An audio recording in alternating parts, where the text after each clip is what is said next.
اللهم صل على محمد وآل محمد. اعوذ باللہ من الشیطان الرجیم. بسم اللہ الرحمن الرحیم. الحمد للہ علی ما انعم وله الشکر علی ما الہم والثناء بما قدم من عموم نعم ابتداءها والصبوغ آلاء أسداها وتمام منن والاها جمع عن الإحصاء عددها ونأى عن الجزاء أمدها وتفاوت عن الإدراك أبدها وندبهم لاستزادتها بالشكر لاتصالها واستحمد إلى الخلائق بإجزالها وثنى بالندب إلى أمثالها.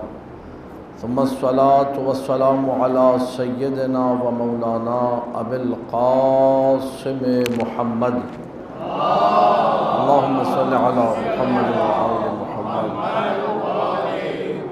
وآله الطيبين الطاهرين المعصومين المظلومين المنتجبين الأخيار ولعنة الله على أعدائهم الأشرار.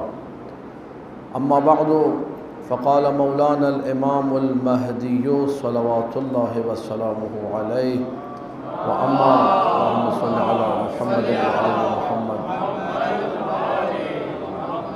وأما محمد بن عثمان العمري فإنه ثقتي وكتابه كتابي. مل کے آواز بلند صلوات پڑھ دیجیے. اللهم صل على محمد وآل محمد. عزیزان محترم، جو موضوع بندہ حقیر کو دیا گیا ہے، نائب دوم جن کا اسم گرامی محمد ہے، جن کی کنیت ابو جعفر ہے، جن کا لقب خلانی ہے. اس ہستی پہ گفتگو کرنی ہے، لیکن قبل اس کے کہ اس ہستی کو ڈائریکٹلی اور بالتعین انہی پر گفتگو ہو اور کوئی اور بات نہ ہو، تاکہ یہ نہ ہو کہ آپ لوگ مجلس کے بعد کہیں کہ سب کچھ تھا سوائے موضوع کے، ساری باتیں تھیں لیکن جو موضوع لکھا ہوا تھا اس میں سے تو کچھ بھی نہیں ملا. 5 سے 7 دقیقے 5 سے 7 منٹ آپ کے وقت میں سے میں لوں گا، صرف اس لیے تاکہ یہ واضح ہو جائے کہ یہ جو نیابت ہے، اس نیابت کا مقصد کیا ہے.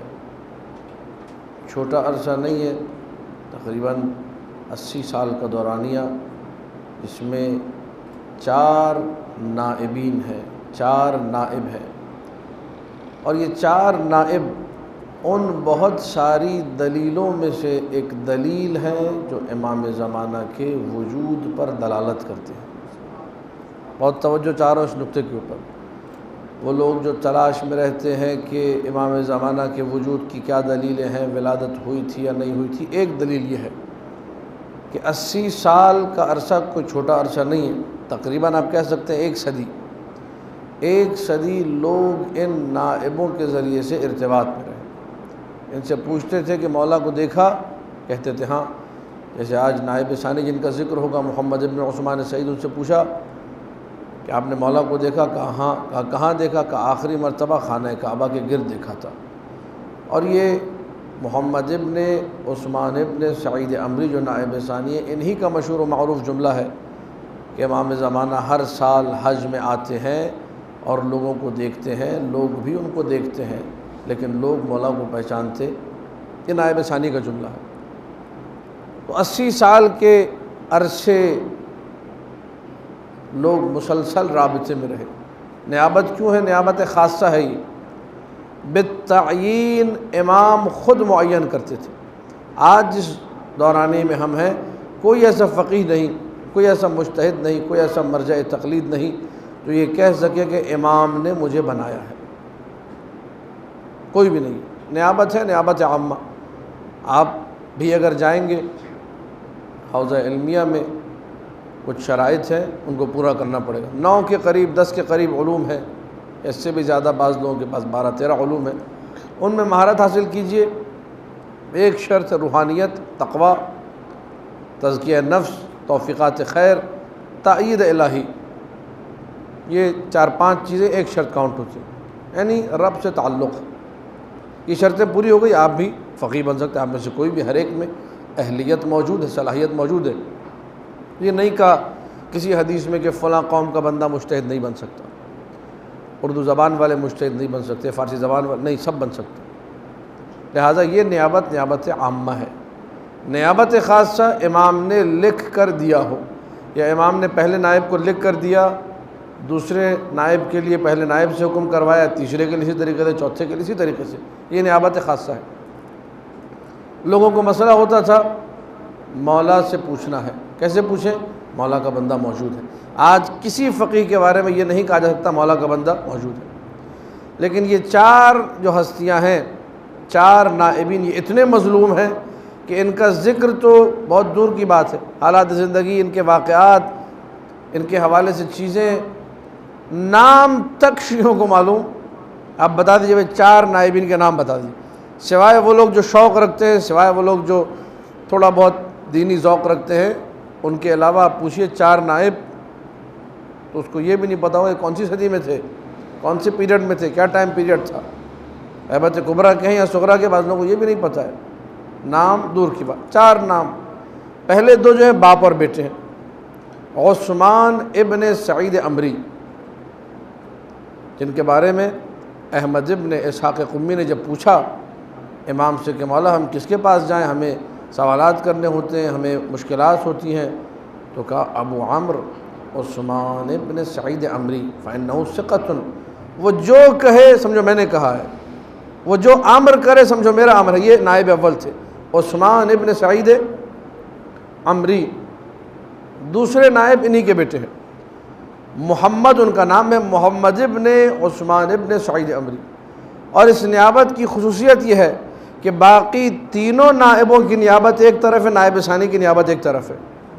زمانے کے اعتبار سے 265 ہجری سے لے کر 305 ہجری تک، وقت وفات تک یہ نیابت ہے، یعنی 40 سال کے قریب، بعض نے اس کو تقریباً 50 سال کے قریب لکھا ہے، کیونکہ نائب اول جو تھے ان کے بھی امور میں ہاتھ بٹانا نائب ثانی کا کام تھا۔ تو یہ سب سے بڑی نیابت ہے غیبت صغریٰ میں۔ 4 نائبین میں سب سے زیادہ مدت سے نیابت کس کی؟ دوسرے نائب کی۔ تیسرے نائب ابو القاسم حسین ابن روح نوبختی۔ 4 نائبین میں کسی کا نام پتہ ہو یا نہ ہو، مومن کو یہ نام پتہ ہوتا ہے عریضے کے حوالے سے، یہ نام سب کو معلوم ہوتا ہے۔ اور میں بارہا کہہ چکا ہوں، یہاں بھی ایک جملہ عرض کر دوں کہ عریضہ صرف شب نیمہ شعبان کے لیے، ایسا نہیں ہے کہ نعوذ باللہ امام زمانہ صرف شب نیمہ شعبان کو زمین پہ آتے ہیں اور کسی مقام پر ہوتے ہیں، وہ جا کے عریضے جمع کر کے پڑھنا شروع کر دیتے ہیں۔ آپ سارا سال جب چاہے امام زمانہ سے توسل کیجیے، عریضہ لکھیے، کوئی حرج شرعاً نہیں ہے، کوئی قباحت نہیں ہے۔ چوتھے اور آخری نائب علی ابن محمد سمری، جن کو توقع آئی کہ آج کے بعد نیابت کا سلسلہ ختم ہے تو غیبت صغریٰ کیا ہو گئی؟ تمام ہو گئی، اور غیبت تامہ، غیبت ثانیہ جو ہے واقع ہوئی، جو کہ غیبت کبریٰ کہلاتی ہے، جس میں ہم لوگ آج جی رہے ہیں۔ تو یہ 4 نائبین دلیل ہیں امام زمانہ کے وجود مقدس کے لیے۔ ایک دفعہ آواز بلند صلوات پڑھ دیجیے، اللہم صلی علی محمد و آل محمد۔ جس دوسرے نائب کی آج بات کرنی ہے، جس پر گفتگو کرنی ہے، پوری توجہ چاہ رہا ہوں۔ ظاہر ہے گنجائش اگر ہوتی تو میں اور بہت ساری باتیں کرتا، لیکن یہ کچھ معروضات ہیں جو نائب ثانی ہی کے حوالے سے، کوشش یہ ہوگی کہ موضوع سے نہ ہٹوں۔ نام کیا ہے؟ محمد۔ کنیت کیا ہے؟ ابو جعفر۔ ابو جعفر محمد ابن عثمان، نائب اول کے بیٹے، ابن سعید العمری۔ معروف لقب ان کا ہے خلانی۔ بندہ حقیر کو توفیق ملی 10 سال کا جو عرصہ نجف اشرف میں گزارا، 2 سے 3 مرتبہ زیارت نصیب ہوئی ان کی نائب ثانی کی، اور مؤمنین کو جانا چاہیے۔ یعنی اب یہ جملہ کہوں گا پھر اس کو لوگ مس یوز نہ کریں، اور کاروان والے بھی مجھ سے پریشان نہ ہوں جو میں کہہ رہا ہوں۔ بہت سارے ایسے مزارات ہیں، پوری توجہ چاہ رہا ہوں، بہت سارے ایسے مزارات ہیں جہاں پہ آپ جاتے ہیں، میں منع نہیں کر رہا، وہاں بھی جائیے، ضرور جائیے، لیکن جب بات آتی ہے راجح اور غیر افضل کیا ہے، تو ہمارے لیے غیبت کے دور کے اعتبار سے ایک ضروری امر ہے کہ ان نائبین کو نہ بلائیں، اور کازمین سب جاتے ہیں۔ پہلے لوگ براسہ نہیں جاتے تھے، آہستہ آہستہ براسہ جانا شروع کر دیا۔ بھائی جامع براسہ فضیلت ہے، جب جامع براسہ کی فضیلت ہے، اچھا بعض اوقات حالات ایسے تھے کہ ان علاقوں میں جہاں پہ مقبرہ خلانی معروف ہے بغداد میں آج بھی خلانی کے نام سے لوگ ڈرتے تھے جاتے ہوئے، اب حالات اگر بہتر ہیں، پوچھیے حالات بہتر ہو، ایک گاڑی کرا کے آدھے گھنٹے کا رستہ جانے میں کوئی ایسا نہیں ہے کہ آپ جب کازمین پہنچ گئے تو وہاں بغداد نہیں جا سکتے، آدھے گھنٹے کا رستہ، 40 منٹ کا رستہ، آپ خلانی صاحب کے مزار پہ پہنچ جائیں گے، نائب ثانی کے مزار پہ۔ کیوں کہتے ہیں خلانی ان کو؟ خل عربی زبان میں سرکے کو کہتے ہیں۔ چاروں نائبوں میں ایک صفت پائی جاتی ہے، وہ صفت ہے کتم سر، راز چھپانا، افشاء سر نہ کرنا، راز کو عیاں نہ کرنا۔ بڑے بڑے جلیل القدر صحابہ تھے جو کہ امام ہی کے زمانے میں تھے اور امام ہی کے چاہنے والے تھے۔ جب پوچھا گیا کہ ان کو نائب کیوں نہیں بنایا، اتنا بڑا مقام ہے، کہا اس لیے کہ ہم راز کو چھپانے کی وہ صلاحیت نہیں رکھتے جو ان میں پائی جاتی ہے۔ ایک بڑا اہم نقطہ ہے کہ چاروں نائبین اس صفت میں کمال کے تھے، تو اسی صفت کو مد نظر رکھتے ہوئے کہ امام زمانہ کا ذکر کسی کے سامنے نہیں ہوگا اور ہماری جو نیابت ہے وہ بھی مخفی رہے، خاص الخاص شیعوں کو معلوم ہو، کسی کو پتہ ہی نہیں چلے نائب ہے، بازار میں بیٹھے ہوئے سرکہ بیچ رہے ہیں۔ خل کہتے ہیں سرکے کو، خلانی یعنی سرکے والا، ایک وجہ تسمیہ اس لقب کی یہ ہے خلانی۔ دوسرا وہ ان کے تقویٰ پر، ان کے باطن کے تزکیہ نفس کے حوالے سے لقب جو معروف ہوا خلانی، کہا کہ عربی زبان میں خل جو ہے وہ کہتے ہیں دوست کو، اور یہ اتنے متقی، اتنے پرہیزگار، اتنے باورع اور اتنے باتقویٰ تھے، کسی ایک کے لیے کینہ دل میں نہیں تھا۔ اور یہ اصحاب ائمہ کا وتیرہ رہا ہے کہ باقاعدہ وصیتوں میں ذکر کرتے تھے، اعلان کرتے تھے۔ یونس بن زبیان کا موجود ہے، ان کے حوالے سے بھی یہی ہے کہ جو بھی علی والا ہے، جو بھی بدماشی کی ہو، جو بھی بدتمیزی کی ہو، جو بھی گناہ کیا ہو، کہا کہ ہمارے دل میں کوئی کینہ، ہم نے اپنے دل کو اس کے حوالے صاف کیا۔ محمد ابن عثمان ابن سعید العمری الخلانی، خل سے منسوب، یعنی وہ ہستی جو ہر ایک کی دوست ہو اسے خلانی کہتے ہیں۔ اس کی کسی کے ساتھ کوئی دشمنی، ہر ایک ان کا احترام کرے، یہ ہر ایک کا احترام کریں، اور طبعاً یہ مخصوص ہے ہر ایک سے مراد شیعیان حیدر قرار، ورنہ اگر دوسرا پہلو دیکھا جائے تو دشمن ہے تو ظاہری سی بات ہے ان کی دشمنی کے بغیر تو یہ دوستی بھی کوئی فضیلت اور شرف نہیں رکھتی۔ تو دو لقب ہمیں نظر آئے خلانی۔ اب دوسری دلیل بھی دینے لگا ہوں اور روایت نقل کرنے لگا ہوں محمد ابن عثمان ابن سعید عمری سے، نائب ثانی سے۔ فرماتے ہیں کہ میرے بابا کو حکم دیا امام حسن عسکری علیہ الصلوۃ والسلام نے، اللہم صلی علی محمد و آل محمد۔ پوری توجہ چاروں اس نقطے کے اوپر کہ جب 15 شعبان 255 ہجری سرکار کی ولادت نورانیہ ہوئی تو نائب ثانی فرما رہے ہیں، محمد ابن عثمان ابن سعید عمری فرما رہے ہیں کہ میرے بابا کو بلایا 11ویں مولا نے اور کہا کہ اے عثمان ابن سعید عمری، جاؤ 10,000 رتل، 10,000 رتل کئی من گوشت بنتا ہے، کئی بلکہ اگر یوں کئی ٹن گوشت بنتا ہے تو بھی میں نے مبالغہ نہیں کیا، کئی ٹن گوشت کہا کہ خریدو سارا، اور اتنی ہی تعداد میں روٹیاں، اتنی ہی تعداد میں آٹا منگوا کے گنوا کے روٹیاں بنوائی، کہا کہ یہ سب جا کے پورے سامرہ والوں میں تقسیم کرو۔ توجہ چاہ رہا ہوں، یہ کام میرے بابا نے کیا، کیا کیا؟ دنیا کا گوشت خریدا، دنیا کی روٹیاں خریدی، ہر ایک کو لے جا کے دو، جب لوگ پوچھیں کہ کیا ہوا تو بتا دو کہ ولادت ہو چکی ہے۔ توجہ چاہ رہا ہوں، یہ لوگ جو چھپانے والے ہیں یہ ولادت بھول جائیں گے، لیکن یہ تو یاد رکھیں گے کہ ہم نے گوشت بھی کھایا تھا، روٹی بھی کھائی تھی۔ کس چکر میں کھائی تھی؟ امام زمانہ سلام اللہ علیہ کی ولادت کے حوالے سے کھائی تھی۔ تو جاؤ یہ کام کرو۔ اس کے بعد حکم دیا عقیقے کا، کہ عقیقے کا ڈھیر ساری بکریاں کرو، تعداد نہیں بتائی کہ 1 2 3 جگہ، ڈھیر ساری، اور ڈھیر ساری میں کم سے کم 80 بکریاں آتی ہیں یا 80 گوسفند آتے ہیں، جو کثیر کا لفظ ہے جو روایات میں بھی ہے کہ جس میں 80 ہوں۔ تو عقیقہ بھی ایک نہیں ہوا، جتنے گوسفند مل رہے جا کے ذبح کرو، دنیا والوں کو پتہ چلے کہ جس نے آنا تھا وہ آ گیا ہے۔ یہ کون نقل کر رہے ہیں؟ نائب ثانی، میرے بابا کو حکم دیا۔ دعائیں جو بزرگ پڑھتے ہیں، دعائے سماعت وغیرہ، وہاں آپ کو نظر آئے گا دعائے سماعت کس سے نقل ہو رہی ہے؟ نائب ثانی نقل کر رہے ہیں، محمد ابن عثمان ابن سعید عمری۔ اور بہت ساری دعائیں اور بہت سارے اذکار جہاں ہم لوگ صرف دعا پڑھ رہے ہوتے ہیں اور دیکھ نہیں رہے ہوتے اس دعا کو ہم تک پہنچانے والا کون ہے، یہ دعا کس کے سبب سے ہم تک پہنچی ہے، نائب ثانی کا نام آپ کو نظر آئے گا۔ فقہی تصانیف جس میں امام زمانہ کی روایات بھی جمع ہوئی ہیں، جس میں امام حسن عسکری کی روایات بھی جمع ہوئی ہیں۔ ایک بہت بڑا کام غیبت صغریٰ کے زمانے میں نائب ثانی نے انجام دیا، اسی لیے ہر امام نے تائید کی ہے۔ کسی امام نے جو ہے جو ان کے دورانیے میں تھے، ان کے عرصے میں تھے، کسی کی طرف سے کوئی ایسا جملہ جو کمی مرتبے پر دلالت کرے وہ آپ کو نہیں ملتا۔ عمل عمری وابنہ ثقتان، امام حسن عسکری سلام اللہ علیہ فرما رہے ہیں کہ عمری اور ان کے بیٹے یعنی عثمان اور ان کے بیٹے محمد، یہ دونوں کے دونوں ثقہ ہیں۔ ما ادیا، جو بھی پہنچا رہے ہیں، جو تم تک کوٹ کر رہے ہیں، بات پہنچا رہے ہیں، فعنی یؤدیان، 11ویں مولا کا ارشاد ہے جو فرمانے تم تک پہنچ رہے ہیں، جو امر کر رہے ہیں وہ میری طرف سے امر کر رہے ہیں، قابل بھروسہ ہے۔ احمد ابن اسحاق قومی نے پوچھا کیا کریں، کہ ان کی طرف رجوع کرو، یہ ثقہ ہے، مامون ہے۔ وہ جملہ جو امام زمانہ صلوات اللہ وسلامہ علیہ نے اللہم صلی علی محمد و آل محمد، مولا نے جملہ لکھا تعزیت کے موقع پر، پوری توجہ چاہ رہا ہوں تاکہ مقام نائب ثانی اس جملے سے مزید واضح ہو جائے۔ تعزیت کس کی ہے؟ والد ماجد عثمان ابن سعید عمری کی۔ احسن اللہ لک العزا، اللہ تمہیں تمہاری اس عزا میں، اس مصیبت میں تمہیں بہترین اجر دے، تمہاری اس مصیبت کو تمہارے لیے ہلکا کرے، کوئی غم نہ دے تمہیں۔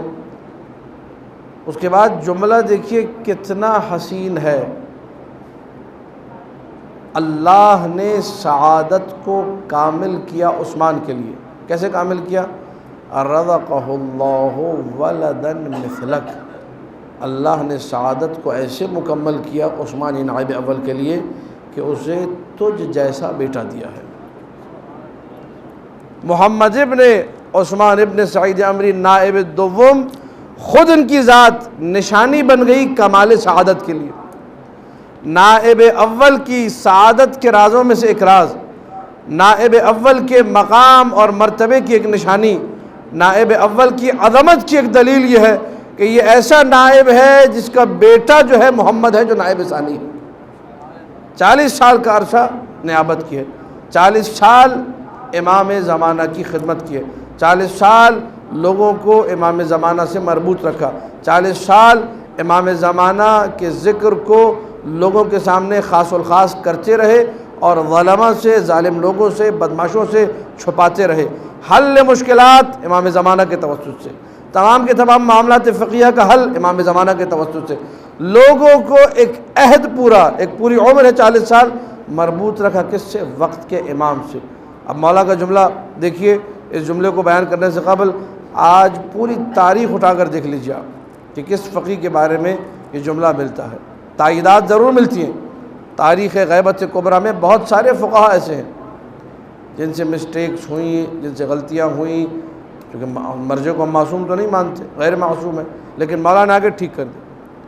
شیخ مفید نے فتویٰ لکھ کے دیا، میرے ذہن میں نہیں پتہ، شیخ علامہ اہلی نے فتویٰ لکھ کے دیا، وہ غلط فتویٰ تھا، ظاہراً شیخ مفیدی کا واقعہ ہے، تو بعد میں امام زمانہ نے ٹھیک کر دیا۔ شیخ مفید کو اس نے آ کے بتایا کہ آپ نے وہ فتویٰ چینج کروایا تھا، اور انہوں نے اپنے ساری کتابیں اٹھا کے سائڈ پہ کر دی کہ آج کے بعد میں فتویٰ نہیں دوں گا، تو معاملہ گڑبڑ ہو گیا، میں نے تو کوئی چینج نہیں کیا فتویٰ، اور یہ یقیناً امام زمانہ ہی نے مجھ سے چینج کروایا۔ کوئی فقی بلا استثناء غیبت کبریٰ میں ایسا نہیں جس کے بارے میں آپ تقریر کرتے ہوئے کہہ کہ یہ ایک فقی ایسا ہے جس کا کہا امام کا کہا ہے، اس نے کہہ دیا گویا کہ امام نے کہہ دیا۔ یہ سند دینا آسان نہیں ہے۔ ابو ذر غفاری کو سند ملی ہے، نبی نے بھی دی، امام نے بھی دی، کہا کہ ابو ذر ایسا انسان کہ آسمان نے کسی ایسے پر سایہ نہیں کیا، زمین نے کسی ایسے کا بوجھ نہ اٹھایا جو ابو ذر سے زیادہ سچا ہو، یعنی ابو ذر جو بولے گا وہ کیا ہوگا۔ میں ایک پیغام دینے لگا ہوں، اور یہی پیغامات ہیں جو میرے لیے باعث مصیبت بنتے. پوری توجہ چاہ رہا ہوں, یہ پیغام سمیٹ لیجیے, آج کی بات مکمل ہو جائے گی. ابو ذر کون ہے؟ ابو ذر وہ ہے کہ جس کے بارے میں نبی نے یہ کہا, پوری توجہ, ابو ذر وہ جن کے بارے میں نبی نے یہ کہا ما اضلت الخضراء, آسمان نے کسی ایسے پر سایہ نہیں کیا, وما اقلت الغبراء, زمین نے کسی ایسے کا بوجھ نہیں اٹھایا, اصدق ذی لہجۃ من ابی ذر, جو ابو ذر سے زیادہ لہجے میں سچا ہو, ابو ذر سے زیادہ نیکوکار ہو. اب اگر آپ کسی کو بھی لقب دے رہے ہیں ابو ذر زمان کا, تو کم سے کم یہ سوچئے ابو ذر ایسے تھے, کم سے کم یہ سوچئے کہ ابو ذر کا یہ معیار تھا کہ ابو ذر نے جو کہہ دیا, نبی کی بھی تائید ہے اور امام کی بھی تائید ہے, اولیاء کائنات نے بھی تائید دی. یہی تائید جب تیسرے خلیفہ کے زمانے میں ایک جھگڑا ہوا اور عثمان نے کچھ جملے کہے تو لوگوں نے کہا کہاں سے, تو مولانا نے فوراً تائید کی, کہا ابو ذر وہ ہے کہ آسمان نے کسی ایسے پر سایہ نہیں کیا, زمین نے کسی ایسے کا بوجھ نہیں اٹھایا جو ابو ذر سے زیادہ سچا ہو. وہی جملے میں نے سرنامہ کلام میں آج نائب ثانی کے لیے پڑھے, امام زمانہ کے جملے, معتبر ترین کتابوں میں غیبت کے جملے آپ کو مل جائیں گے. اما محمد ابن عثمان ابن سعید العمری, یہ جو نائب دوم ہے محمد, فَإِنَّهُ ثِقَةٌ, یہ بعض روایتوں میں ثقتی, وہ میرا بھروسہ ہے. امام زمانہ جسے اپنا بھروسہ کہے اسے محمد ابن عثمان سعید کہتے ہیں.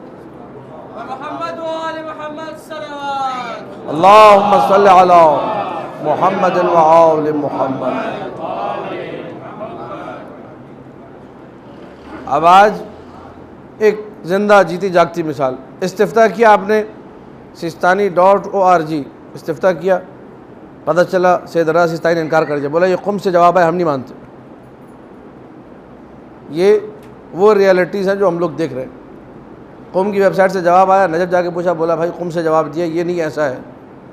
ٹھیک ہے, اچھا وہ جواب جو نجف سے بھی آ رہا ہے, سیستانی صاحب والا بھی, اس کے بارے میں بھی آپ یہ نہیں کہہ سکتے کہ یہ امام کا کہا ہوا ہے. یہ جملہ امام نے سفیر دوم کے بارے میں کہا کہ کتابہ کتابی, جو اس نے لکھ کے دے دیا سمجھ جاؤ کہ میں نے لکھ کے دیا ہے. اللہ اکبر.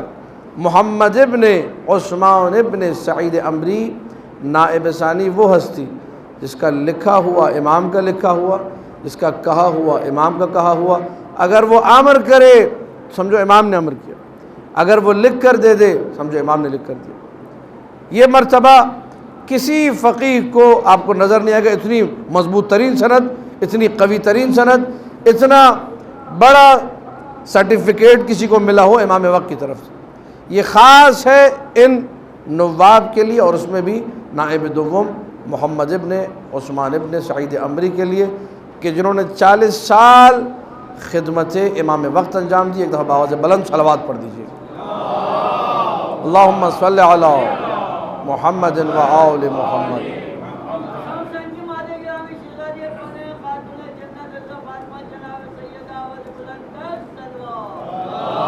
اللہم صلی علی محمد و آل محمد. 305 ہجری تاریخ وفات ہے. تاریخ ولادت کیا ہے, تاریخ نے ذکر نہیں کیا کہ محمد ابن عثمان سعید عمری کی تاریخ ولادت, اور یہ یقینی ہے کہ 3ری صدی ہجری میں ان کی ولادت ہوئی.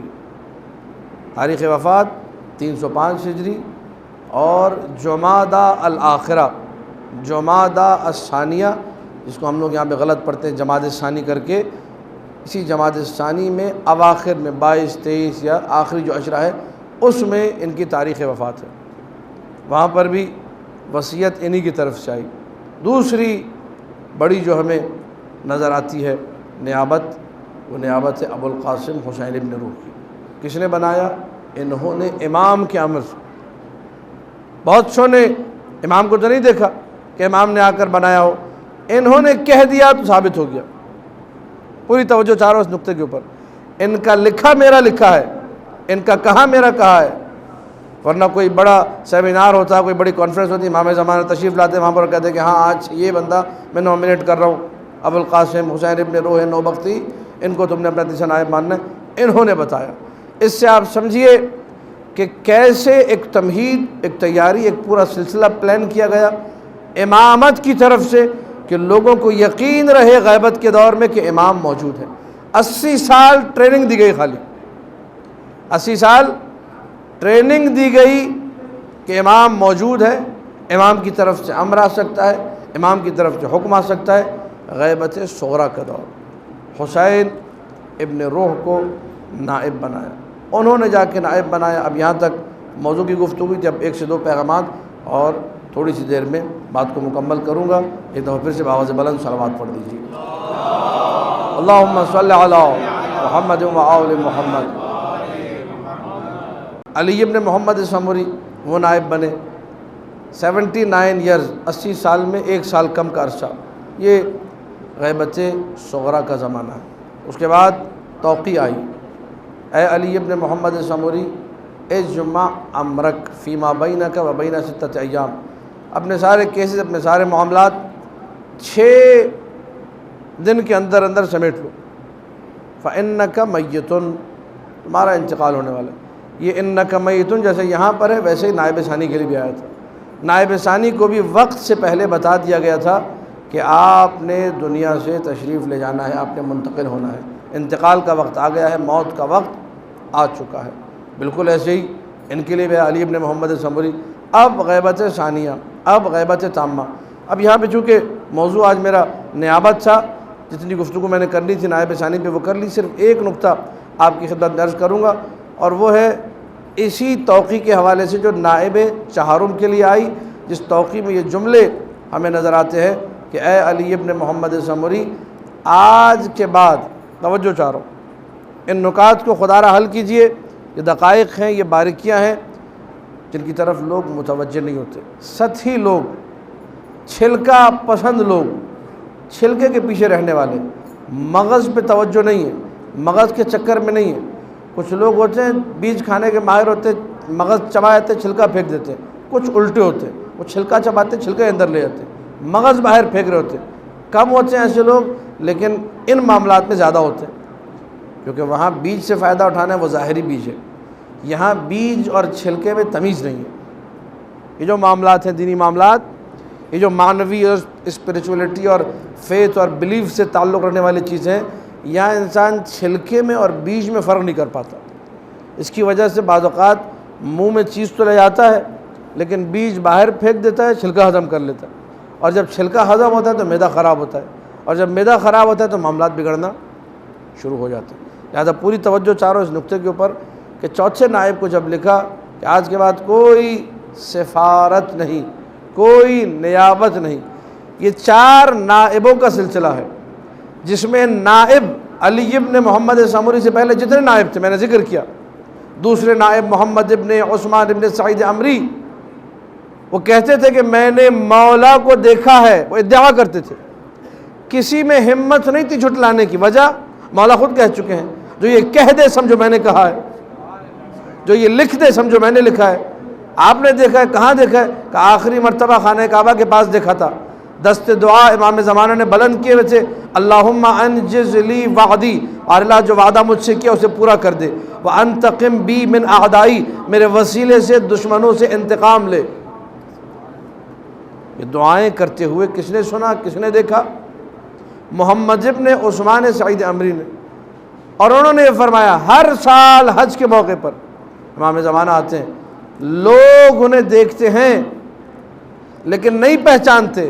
نائب ثانی لوگوں میں سے نہیں ہے جو دیکھے اور نہ پہچانے، انہوں نے دیکھا اور پہچانا اور دنیا والوں کو بتایا، اور آج ہر شیعہ ان کی بات کو مانتا ہے، ان کے کہے کو مانتا ہے، چونکہ انہوں نے کہا ہے اس لیے ایسا ہی ہے۔ انہوں نے کہا امام زمان حج کے موقع پر آتے ہیں۔ تو پوری نیابتیں جتنی بھی ہیں، اس نقطے پہ خاص توجہ چاہوں گا، جتنی نیابتیں ہیں، چاروں کی چاروں نیابتیں، ان نیابتوں میں ایک محور، ایک مرکزیت اس نقطے کو حاصل ہے کہ چاروں نائب فزیکلی اور جسے کہا جائے مادی طور پر، جسمانی طور پر یہ امام زمانہ کو دیکھتے بھی تھے، پہچانتے بھی تھے، ارتباط تھا ان کا مولا سے۔ مولا کا پیغام خط لیا، مولا سے پڑھ کے سنا دیا، جواب آیا۔ اب جب آخری توقیع میں آ رہا ہے کہ آج کے بعد کوئی نہیں دیکھے گا، تھوڑا سا پوری توجہ چاہوں گا، کیونکہ یہ نکتہ ایسا ہے، یہ اکثر کو آج تک سمجھ میں نہیں آیا۔ سمجھ میں نہ آنے کی وجہ سے کچھ لوگوں نے، جن کے سر پہ عمامے بھی تھے، 1,500-2 ہزار واقعات کا چٹکی بجانے سے پہلے انکار کر دیا۔ امام زمانہ کی ملاقات کے سارے واقعات جھوٹے۔ کیوں جھوٹے ہیں؟ کہا اس لیے کہ توقیع میں آیا، آخری توقیع میں آج کے بعد جو بھی دیکھے وہ جھوٹا ہے، لہذا سارے واقعات جھوٹے، جس نے بھی علامہ اہلی نے بولا اور شیخ مفید نے بولا، جو بھی بول رہا ہے سب جھوٹے ہیں۔ توقیع کو نہ سمجھنے کی وجہ سے، توقیع کو صحیح سے انالائز نہ کرنے کی وجہ سے، میں نے آپ کو پوری سمری بتا دی چاروں نائبین کی۔ یہ چاروں نائب، ان کا اسٹیٹس کیا تھا؟ اگر یہ کہہ دیں کہ ہم نے دیکھا ہے، کوئی انکار؟ لوگ نہیں دیکھتے تھے، یہ دیکھتے تھے، دیکھتے تھے، پہچانتے نہیں تھے۔ لوگوں کے دیکھنے میں اور ان کے دیکھنے میں فرق کیا تھا؟ 80 سال کے عرصے میں یہی دیکھتے تھے مولا کو، اور دیکھ دیکھ کے بتاتے تھے کہ ہم نے دیکھا ہے۔ تو ان کا یہ کہنا کہ ہم نے دیکھا ہے دلالت کرتا تھا کہ یہ نائب ہیں۔ توجہ چاروں، ان کا یہ کہنا کہ ہم نے دیکھا مطلب ہم نائب ہیں، ان کا یہ کہنا کہ ہم مل کر آ رہے ہیں مطلب ہم نائب ہیں، ان کا یہ کہنا کہ یہ فقہی مسئلہ مولا کی طرف سے ہے مطلب ہم اسٹیٹس رکھتے ہیں، نائب ہیں مولا کے۔ اب جب توقیع میں آیا کہ آج کے بعد جو بھی کہے میں نے دیکھا ہے وہ جھوٹا ہے، تو مطلب خالی دیکھنا نہیں ہے، توجہ چاروں، مطلب ادعائے نیابت ہے۔ ادعائے، کوئی ادعائے نیابت کرے اس کو ٹھکرا دو۔ دوسری بات جو فقہاء نے ذکر کی، بات جو ہمارے اساتذہ نے ذکر کی، اس میں دیکھیے یہ کلام معصوم کا اعجاز ہے، دونوں پہلو آ گئے۔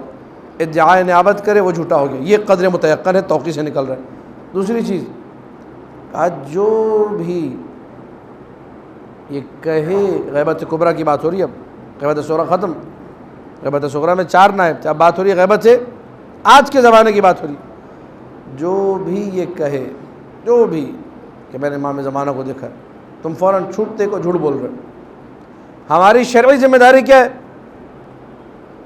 اگر میں یہ کہوں کہ میں نے امام زمانہ کو دیکھا ہے، آپ سب پر واجب ہے چھوٹتے کا جھوٹ بول رہے ہیں۔ اب چاہے ممبر پہ بیٹھ کے بولو چاہے نیچے، بات واضح ہے یا نہیں ہے؟ آپ کی ذمہ داری ہے مجھے جھوٹا قرار دینا۔ مولانا نے یہ نہیں کہا کہ وہ حقیقت میں بھی جھوٹا ہے،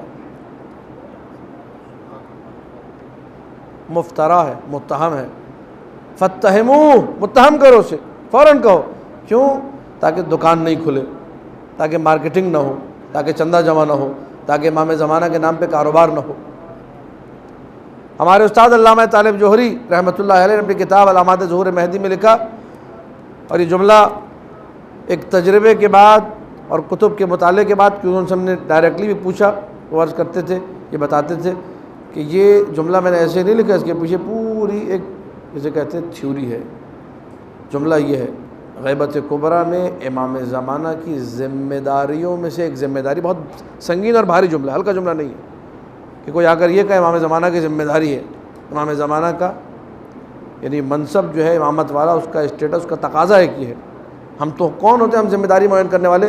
لیکن بہرحال یہ بات کرنا، اس کے لیے بڑا دل گردہ چاہیے، بڑا روایت کا مطالعہ چاہیے، بڑے کتب کے اندر باریک بینی کے ساتھ سرچنگ اور ایک انالائزیشن کا پروسیس چاہیے۔ مولا امام زمانہ کی ذمہ داریوں میں سے ایک ذمہ داری یہ ہے کہ غیبت کبریٰ میں ہر دور میں، ہر صدی میں، ہر 25-30 سال میں کسی نہ کسی سے ملتے رہے، تاکہ غیبت کا جو فلسفہ ہے وہ افسانوی نہ بن جائے۔ آج آپ دیکھیے ہمارے پاس علماء، معتبر علماء کی کتب موجود ہیں۔ مرزا حسین نوری تبرسی نے پوری کتاب لکھ دی النجم الثاقب، سید ہاشم بہرانی نے پوری کتاب لکھ دی التبصرہ کر کے، اور دیگر بڑے بڑے علماء نے کتابیں لکھی صرف امام زمانہ سے ملاقات کے حوالے سے، جو معتبر علماء تھے، جو متقی تھے، جو پرہیزگار تھے، نہ دنیا کے چکر میں تھے نہ کاروبار کے چکر میں تھے۔ تو یہ ملاقاتیں ہوئی، بعد میں پتہ چلا یا وہ جس سے ملاقات ہوئی تھی وہ مرنے سے پہلے وصیت میں لکھ کر گیا کہ لوگوں کو بتانا کہ میری امام زمانہ سے ملاقات ہوئی، یا بہت سارے ایسے واقعات جہاں مومن کو یہ لگا کہ میرا یہ مسئلہ کائنات میں کوئی حل نہیں کر سکتا، لیکن اگر کسی نے حل کر دیا اچانک سے آ کر تو وہ سمجھ گیا کہ یہ مولا ہی ہیں، پکارا میں نے ان کو تھا تو انہوں نے مدد بھیجی ہوگی۔ دلیل قائم یوں ہوتی ہے، لیکن اگر کوئی یہ آ کر کہے کہ سرکار ہم ڈائریکٹ رابطے میں ہیں، ہمارے تعلقات ہیں، جس طرح آج احمد الیمانی البصری جس نے ادعا کیا پتہ نہیں امام زمانہ کا بیٹا ہوں، پھر کہنے لگا میں خود امام زمانہ ہوں، جس کو صرف و نحو بھی ٹھیک سے نہیں آتی تھی، جو بصرہ کا ہو کہ عربی بھی ڈھنگ سے نہیں بولتا تھا، جس کے دنیا کے بلنڈرز تھے، لیکن وہ کہہ رہا تھا میں امام زمانہ کا بندہ. اور کہیں نہ کہیں غیبت سے آخری نقطہ، بات کو تمام کرنے لگا ہوں، غیبت کبریٰ کے دور میں جب لوگوں کا عقیدہ سست ہوگا، عقیدہ کمزور ہوگا، شیطان مکمل تیار بیٹھا ہے کھیلنے کے لیے. عقیدہ کیسے سست ہوگا؟ ظہور پتہ نہیں کب ہو یا نہ ہو، کچھ لوگوں کو چھوڑ دیا جاتا ہے ایسے بیچ میں کہ وہ اپنا کام دکھائیں، شیطان کی پلاننگ کو مکمل کریں، شیطان کے تمام جو آپریشنز ہیں، جو کارنامے ہیں، ان کو عملی جامہ پہنانے کے لیے چلو بھی آ جاؤ میدان میں. مہدویت کے نام پہ لوگوں کو دھوکہ دینا، مہدویت کے نام پہ لوگوں کے جذبات سے، لوگوں کے احساسات سے، لوگوں کے عقائد سے کھیلنا. عقیدہ اگر غیبت پر مضبوط نہ رہا، دین برباد ہے، یہ ذہن میں رکھیے، دین برباد ہو جائے گا. بہترین مثال اسی کراچی شہر میں ایک شخص رہنے والا، جس نے دعائے ندبہ چھپوائی، جس نے پتہ نہیں امام زمانہ پہ کتابیں چھپوائی، جو لوگوں کو درس دیا کرتا تھا، جو امام زمانہ کی باتیں کیا کرتا تھا، جو امام زمانہ کے پیچھے لوگوں کو چلتا تھا. آخر میں آ کے اسی نے لکھا، اپنی کتاب میں لکھا، کتاب بندوری ٹاؤن سے مل رہی، کتاب کا نام ہے موضوعات متنوعہ. اس نے آ کے جو ہے یہ جملے لکھے کہ امام زمانہ کو میں پکارتا رہا 1 مہینے تک سرداب میں جا کر، وہ سامرہ میں، لیکن کوئی میری پکار پر، لبیک پر جو ہے آیا نہیں. یا امام زمان، یا امام زمان، نتیجہ رزلٹ میں پکارتا رہا وہ نہیں ہے. رزلٹ یہ امام زمانہ کا کوئی وجود ہی، یہ ایک پڑھے لکھے کی بات کر رہا ہوں، ہو سکتا ہے یہاں کچھ بزرگ بیٹھے ہو جنہوں نے ان کے ساتھ حج بھی کیا ہو، جو حج کے مسائل کا ماہر کہلاتا تھا، جو کئی کتابوں کا مؤلف ہے، جس نے کراچی والوں کو بڑی مجلسیں سنائی، جس نے کراچی والوں کو بڑے درس دیے. لیکن عقیدہ جب اتنے بڑے آدمی کا، جو پڑھا لکھا آدمی ہے، جو حوزے کا پڑھا لکھا ہے، جو اپنے آپ کو باقر صدر کا شاگرد کہتا ہے، جو سب کچھ ہے، لیکن آخر میں امام زمانہ کا منکر بن گیا. درس میرے اور آپ کے لیے کہ مقام عبرت ہے، خبردار، ہوشیار. جب اتنا پڑھا لکھا منکر ہو سکتا ہے تو ہمیں رستے سے سلپ کروانا کوئی مشکل کام، ہمارے ساتھ کھیلنا کوئی مشکل کام نہیں ہے. عقیدہ غیبت جتنا پختہ ہوگا، وہ کیسے پختہ ہوگا؟ غیبت صغریٰ کے حالات پڑھیے، نواب اربعہ کے حالات پڑھیے، محمد ابن عثمان ابن سعید عمری کے حالات پڑھیے. یہ نائبین کے حالات آپ کو اندر سے پختہ کریں گے. بہت ساری باریک بینیاں، بہت ساری بصیرت کی باتیں انہی کے حالات میں آپ کو مل جائیں گی. نہیں پڑھا، چاروں نائبوں کا کسی بیوقوف نے آ کر انکار کر دیا. وہ یہاں کا نہیں، باہر کا ہے، لیکن انکار کیا اس نے، صرف اس لیے انکار کیا کہ ان کے حالات نہیں پڑھے جاتے، نائب ثانی کے حالات نہیں پڑھے جا رہے. اچھا، بڑے بڑے ہمارے علماء نے بھی 2-3 جملے لکھ دیا، اتنی مشہور شخصیت ہے، اتنا بڑا مقام ہے، ہم کیا ذکر کریں.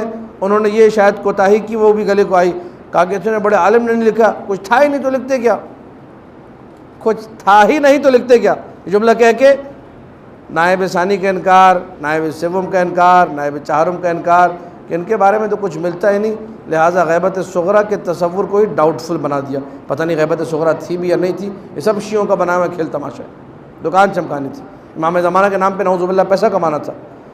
جب تک میں اور آپ ان موضوعات کو ڈسکس نہیں کریں گے، جب تک میں اور آپ غیبت صغریٰ کے حوال، ایک نائب کا نام ہمیں یاد ہو. یہ پہلے نائب کا نام کیا ہے بتائیے؟ عثمان ابن سعید عمری. دوسرے نائب کا نام کیا ہے؟ محمد ابن عثمان. تیسرے نائب کا نام کیا ہے؟ ابو القاسم حسین ابن روح. چوتھے نائب کا نام کیا ہے؟ علی ابن محمد ہے. یہ بچوں کو یاد کرائے، یہ 4 نائب تھے ہمارے. یہ بالکل ایسے ہی جس طرح ہمارے مذہب کی 4 بنیادی کتابیں ہیں، اصول کافی ہے، تہذیب ہے، استبصار ہے، من لا یحضر ہے، اسی طریقے سے یہ 4 ہستیاں ہیں. بہت ساروں کتابوں کے نام یاد ہیں، نائبین کے نام یاد نہیں، مظلومیت ہے ان کی. بہرحال خداوند متعال سے دعا ہے کہ اس غیبت کبریٰ کے دور میں ہمیں ان نائبین اربعہ کے حالات کو پڑھنے کی، علماء سے سننے کی توفیق عطا کرے. غیبت کبریٰ کے دور میں غیبت پر یقین کے عالم میں جینے کی توفیق عطا کرے. امام زمانہ سرکار سلام اللہ علیہ سے متوسل رہنے کی توفیق عطا کرے. پارے لا تجھ واسطہ محمد و آل محمد کا ہم سب کے علم میں، عمل میں، تقوی میں اضافہ عطا فرما. تجھ واسطہ محمد و آل محمد کا جو کرونا کی پہلی لہر آئی، پھر دوسری لہر، پھر تیسری لہر، اور یہ تینوں جو ہے خطرناک لہریں تھی، کہہ رہے ہیں کہ تیسری زیادہ خطرناک ہے۔ بار اللہ ان دو لہریں تو گزر گئی، تیسری لہر سے بھی تمام مومن کو محفوظ فرما۔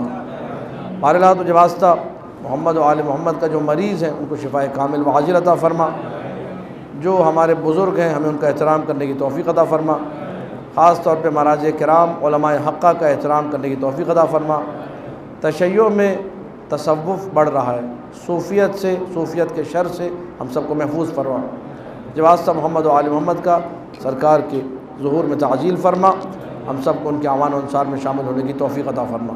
ربنا تقبل منا انک انت السمیع العلیم بجاہ محمد وعطرتہ الطاہرین اور محمد و آل محمد صلوات۔ اللهم صل على محمد وآل محمد